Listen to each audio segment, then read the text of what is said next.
Hey there, horror movie tea sippers. The following podcast episode will contain spoilers for the movie we are about to review. If you have not seen the movie and do not wish to have anything ruined prematurely, please do not continue to watch or listen until you have seen the movie. And welcome to the Horror Movie Tea Podcast.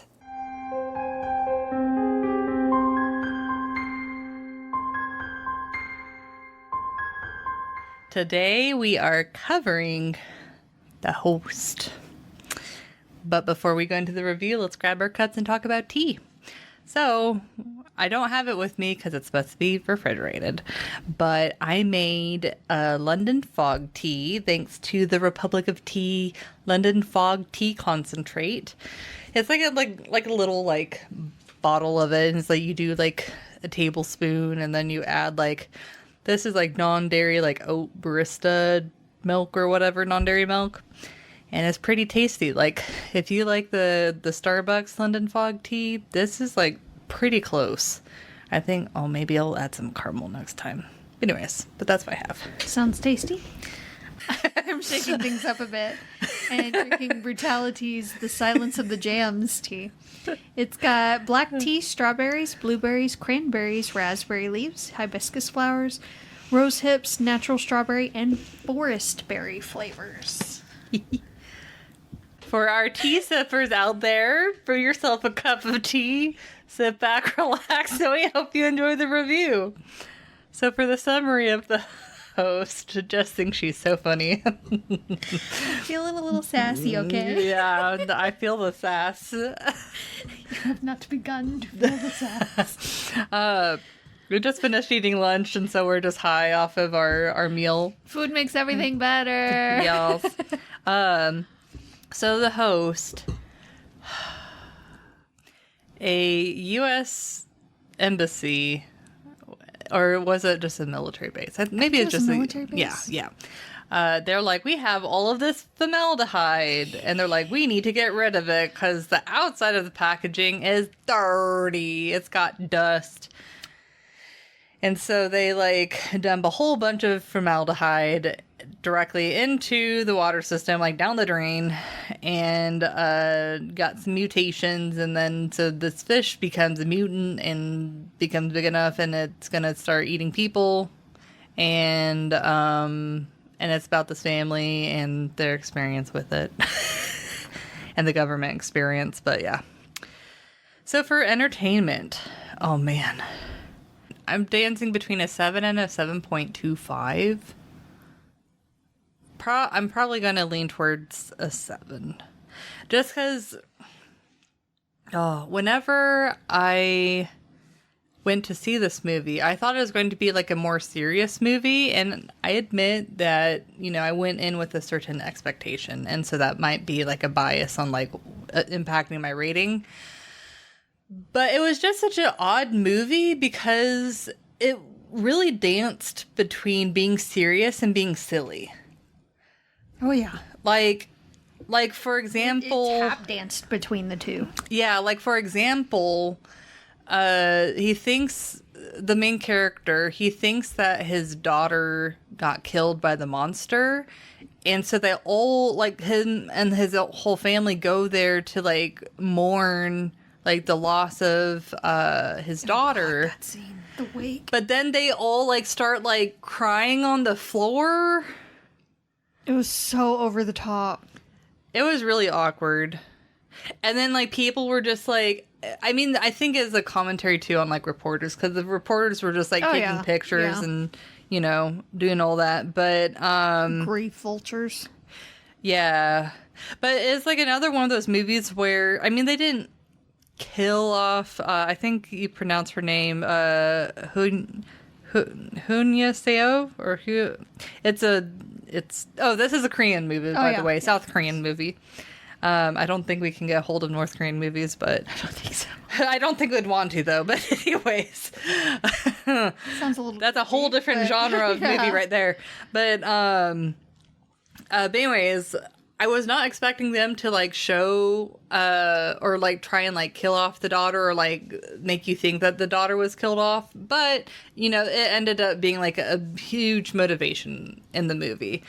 But I will say, oh my god, like the fact that they added the part that they thought that a virus was connected with the monster, and they're doing like quarantine and all of that, and they're wearing masks. This movie came out prior to the pandemic. I think it's again like an early 2000 or 2015 movie. It was. It's before the pandemic. And it's just like, whoa, like flashbacks. Yeah. But I will say one thing that I completely identified with that I thought was really funny, though, is like they're all, like this crowd of people are standing. I know the exact. Yeah, thing and you're this about to guy talk about. like is sneezing or something, and then he spits. And then a car comes by and splashes of water all over the people, and the people just lose their mind. I'm like, that is an appropriate reaction. Relatable. But no, like, it's like, this is a very odd movie. Like, I will say, as far as like entertainment goes, I was definitely entertained, but I was also slightly confused because I didn't know if it was like trying to be serious, if it was supposed to be like a comedy, and I don't think it even knew what it wanted to do. I don't think so. But, and I thought it was kind of interesting that they made the dad like, he wasn't the sharpest pencil in the case. But I did find that they showed the different motivations of the family members and kind of like had their own arcs. And the creature, while I thought the creature design was pretty solid, like as far as like a mutated fish, I didn't find it that like interesting. The thing that I thought was the most interesting was the fact that it wasn't like immediately eating people. Yeah. It was like saving them and like bringing them back to their base, which is how you find out that the daughter actually like lived. It was building up its pantry, Yeah, yeah. which some animals do. Yeah, yeah. But yeah, this movie was weird.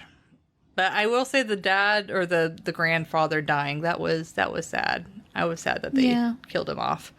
He was one of the most sensible ones too. Yeah. And they did a good job in two different parts. First, like all of the scenes with the girl in the little like sewer cavern or whatever, those did feel very tense. Yeah. And because you knew that what the risks were. Yes. And she was trying her hardest to get out, but she was also like trying to like keep herself alive. So, and the way that she tried to get out too, was smart. It didn't work, but she was trying, and yeah. the things that she was trying made sense. Yes, yeah. So, I feel like the little girl, the scenes with her were really good. They were really tense. She was being pretty smart about things. Like her trying to call her dad and stuff, and trying to keep finding a working phone. That was really smart. I guess that's leaning more towards realism. Mm-hmm. But another part, though, was you could feel the frustration with the father on how he's telling the authorities that his daughter is alive, and they're like, he's delusional. I spoke to her on the phone. Oh, you just hallucinated that. The gaslighting is strong with this one.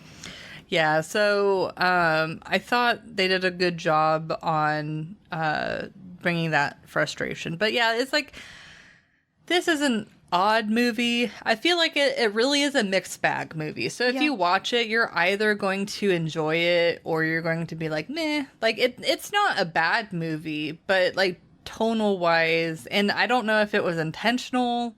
I don't really know a lot of backstory about this movie, but I mean, I was entertained. I'm glad I watched it. Yeah. So. I personally give it a 6. Like, it was all right, but I couldn't really bring myself to care about most of the characters. Like, I cared about the kids. Yeah, the two kids is yes. what I felt the most about, yeah. But the grandfather too, because he's little, just like, but I mean, when he died, I was like, oh, that's a bummer. But I didn't really super care. Like, it was a passing, oh, that's a bummer. Kind of liked him. Oh well, kind of thing. Which I know makes me a bit of a bad person, but but most of the characters are kind of trash in this movie. Like, personality-wise, they just suck. So, yeah, I couldn't really feel myself fully invested in it. I also was wondering throughout pretty much the entire movie why it was called The Host.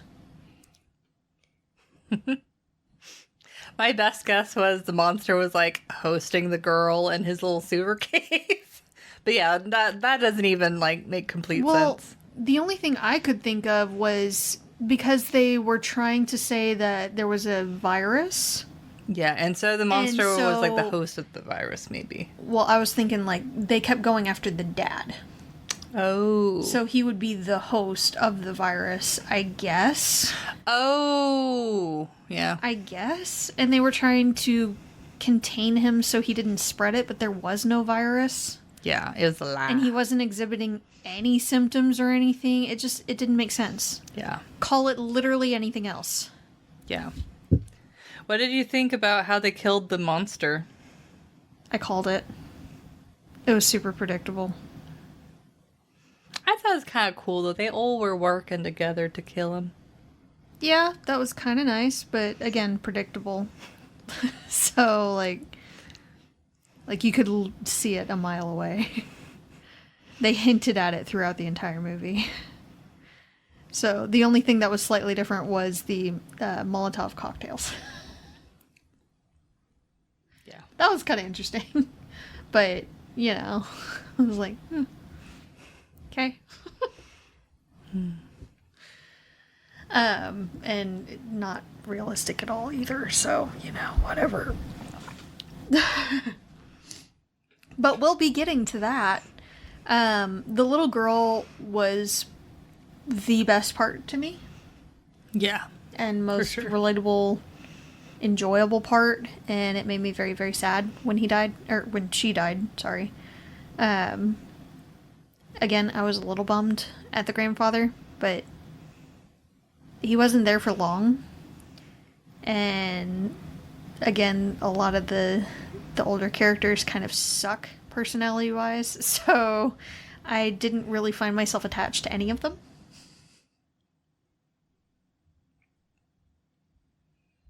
I was very annoyed for the father of not being able to get anyone to believe him apart from his family. Yeah. Makes a little bit of sense with, you know, government wanting to cover as much as they can up and everything and contain the situation, but definitely frustrating. Yeah. For sure. Yep. So. But I don't really honestly have much to say about this movie. It's definitely more of a background movie for me. I'm not mad that I watched it or upset that I watched it, but I'm also probably not really going to seek it out again. Yeah, like, I might watch it again, but it won't be, like, super soon. Yeah. And just be like, once in a great while. It felt kind of like a sci-fi original. Yeah, I can see that. Slightly better, but it felt a lot like a sci-fi original. Yeah, I can see that. So, it was just kind of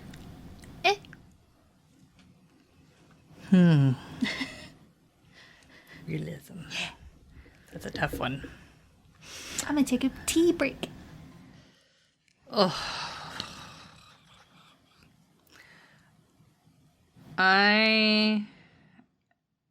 gonna give it a 2, I think. Fruity. Is it flavorful? As brutalities often is. I don't know. It depends on the tea, but I will admit, no offense to brutalities, that their tea is hit or miss for me. But also depends on, like, the brewing instructions aren't, like, the best. It depends on the brewing instructions and how much Yeah. you use. Yeah, you have to kind of do a lot Yeah. if you want, like, a lot of flavor. Yeah. Which I do, and I did. Good. And it is tasty. But, so realism, I'm going to give it a 2. And it's so funny because one of my notes here is I hope the dirty guy from the military base is explained because throwing out embalming fluid for that reason is ridiculous. Yeah. And no, it's never explained. Never. They never show him again, ever. Nope. Formaldehyde,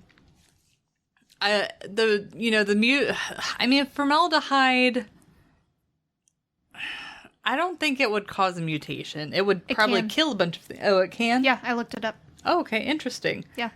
But I will say, like, even if it did cause a mutation, the animal changed its behavior completely, and I don't think that would happen. Like, it No. would mutate, but it would still be doing its fishy thing. And it likely wouldn't have been that fast. Yeah. Yeah. Or that dramatic. Yeah. Or like, I want human flesh. Like that big, I mean. Like Oh, yes. tiny fish to giant monster. No. Yeah. No. Yeah. But I did end up looking that up. Okay. Interesting. I was also curious about like all the fumes coming off it.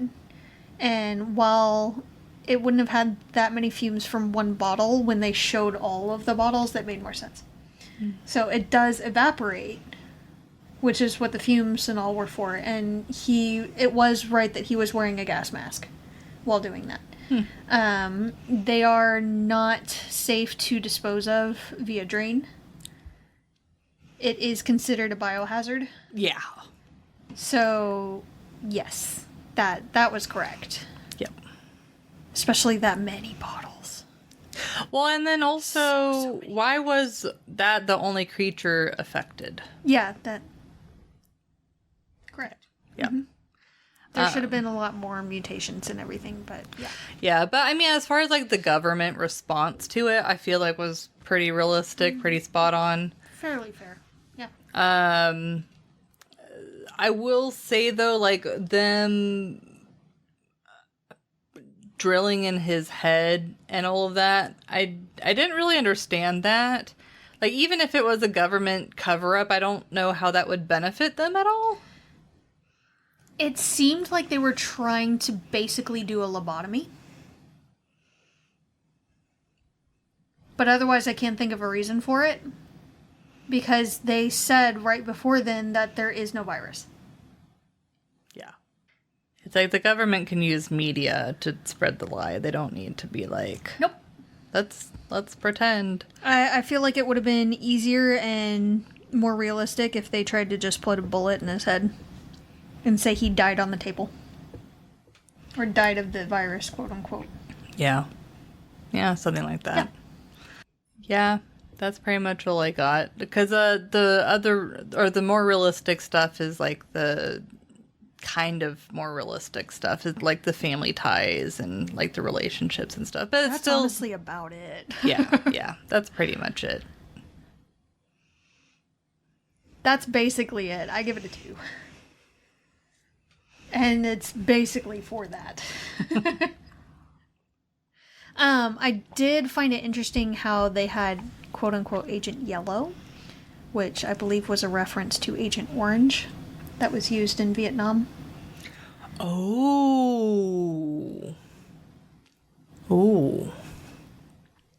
Which did cause a ton of issues and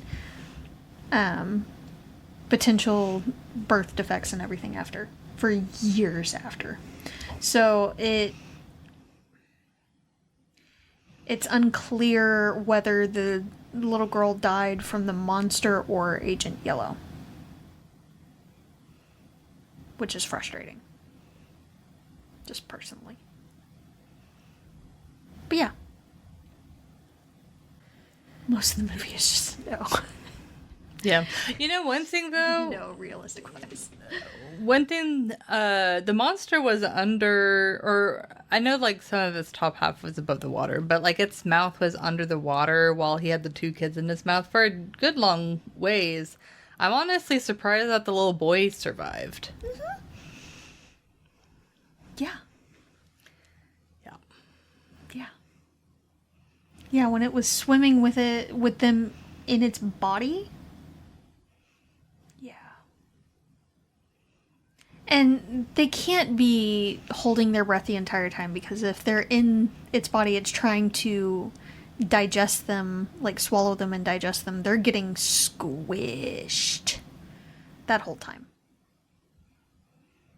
Like there's constant pressure. So I highly doubt they're holding their breath the whole time. But yeah. Yep.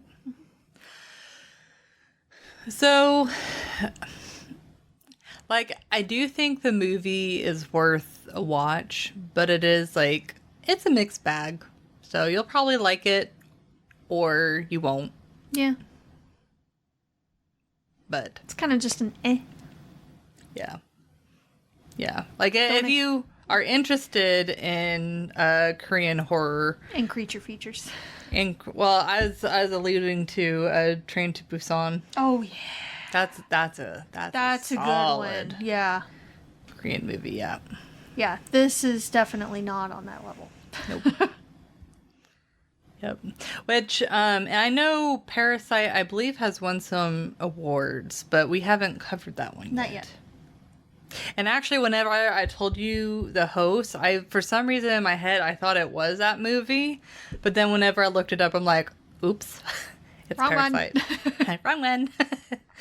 But it's like this one I have seen pop up as recommended for me a lot on, especially like horror platforms like Shudder and stuff like that. So I have been curious about this movie, but yeah, it's okay. It's a fun ride, but not amazing. It definitely doesn't take itself too seriously. Yeah. Which helps. Yeah. But it's like you have moments of like laughing or like, what the fuck? Yeah. Like, seriously? Yep. But thank you for joining us today and let us know what you thought of the movie. If you'd like to recommend a movie, game, or tea, you can leave us a comment or join our Discord. And if you'd like to keep up to date with our content, you can find our link tree listed below. Well, if you'd like to support us monetarily, we have a Teespring and PayPal available, and you can find all of the sites mentioned linked below. But until the next time, guys, stay safe and stay spoopy. Bye!